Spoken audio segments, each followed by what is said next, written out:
अब इस सवाल में अगर हम देखें तो हम यहाँ पर क्या करेंगे, कुछ नहीं, जैसे हम आपको बोले हैं फॉर्मूला है, नमस्कार सर, ठीक है, और फॉर्मूला में हमारा यहाँ पर क्या होगा, तो हम बोलेंगे सर ए स्क्वायर माइनस बी स्क्वायर। ये तो पूरी कायनात को पता होगा, एक बार घटाओ और एक बार क्या कर दो, जोड़ दो यहाँ पे। तो अगर हम देखेंगे तो हम यहाँ क्या बोलेंगे, हम बोलेंगे 1/4 रखते हैं। उसके बाद इन दोनों का मेरे भाई ए स्क्वायर माइनस बी स्क्वायर, एक बार घटाना है और एक बार जोड़ना है, तो एक बार घटाओ 20 में से 8 तुम्हारा चला जाएगा, तो बोलोगे सर 12 आएगा, और 0.35 को खत्म ही कर देगा। उसके बाद में एक बार दोनों को जोड़ देंगे, 20 और 8 हमारा 28 हो जाएगा, 35 35 70 हो जाएगा, तो बोलेंगे सर ये 28.70 हो जाएगा हमारा, ठीक है। तो ये a minus B into A plus B हो गया। अब यहाँ पर जो सबसे बड़ा खेल था वो क्या था, वही हम आपको दिखाएंगे, ठीक है। यहाँ पर जो बाकी वाला टर्म है वो लिख दीजिए 0.0175। अरे जनाब यहाँ पर जो खेल था ना वो बस ये था कि 1.05 यहाँ भी है और इस वाले टर्म में भी है, उसको कॉमन खींच करके बाहर निकाल देना था, ठीक है। तो यहाँ पर अगर आप 1.05 इनके में से खींच करके बाहर निकाल देते तो मेरे भाई यहाँ कितना बचता, 1.05 यहाँ बचता और यहाँ पर 27.65 बचता मेरे भाई, ठीक है। समझ गए बात को लेकर। अगर मैं यहाँ पर एक काम करूँ और मैं यहाँ दोनों को जोड़ दूँ तो देखना जरा, 1.05 में जोड़ना मेरे भाई कितने को, 27.65 को, तो जब तुम जोड़ोगे तो 5 5 10 7 आ गया और मेरे भाई ये कितना आ गया,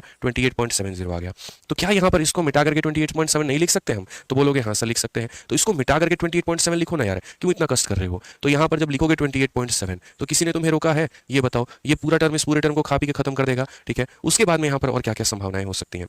अब यहाँ पर वो देखिए, अगर आप संभावनाएं की ही बात करते हैं तो यहाँ दशमलव के बाद 4 अंक है और यहाँ दशमलव के बाद में 2 अंक है। थोड़ा लफड़ा यहाँ से बढ़ सकता है बट इतना भी नहीं बढ़ेगा, ठीक है। तो आप यहाँ देखोगे तो बोलोगे सर देखिए 4 अंक है तो नीचे 4 जीरो आएगा और 2 अंक है तो ऊपर 2 जीरो जाएगा। फाइनली बैलेंस होने के बाद में नीचे के 2 जीरो बचेंगे। नहीं समझे, कोई बात नहीं, दशमलव हटाएंगे तो 4 जीरो लगा दो और यहाँ दशमलव हटाओगे तो 2 जीरो लगा दो और पता चलेगा 2 ने 2 को खत्म कर दिया तो 2 जीरो बचा। ये हम कह रहे थे। अब उसके बाद में आप जो भी काटना चाहते हैं, जिसके साथ भी काटना चाहते हैं आप काटिए। जैसे 25 से अगर आप इसे काटेंगे 7 बार में कटेगा, 25 से आप काटेंगे 4 बार में कटेगा, 4 से आप काटेंगे तो मेरे भाई 3 बार में कटेगा, 3 से अगर आप यहाँ काटेंगे मेरे भाई, ठीक है, 3 और 7 21, 3 और 7 21 से काटेंगे 5 बार में, और यहाँ पर कहीं पर कुछ भी बचने वाला है तो नहीं, तो बोलेंगे गुरुजी 1/4 है और यहाँ पर 1/5 है। यही तो मामला हमारा है, 5 जमा 4 कुल मिलाकर के 9/20 हमारा मामला फिट हो गया और यही हमारा आंसर हो गया। तो ऐसे सवाल जो है ना, कहते हैं हाथी के दांत दिखाने के कुछ और खाने के कुछ और, तो ये सवाल दिखाने के लिए मेरे भाई जो है वो आपको डरावने नजर आते हैं बट होते मेरे भाई इनके अंदर में 2 पैसा का दम नहीं है, ये ध्यान रखेंगे यहाँ पे, ठीक है। छोटी सी बातें हैं जो आपको फोकस करके चलनी है पेपर के दौरान में, क्योंकि जैसे जैसे टाइमर बढ़ता चल रहा होगा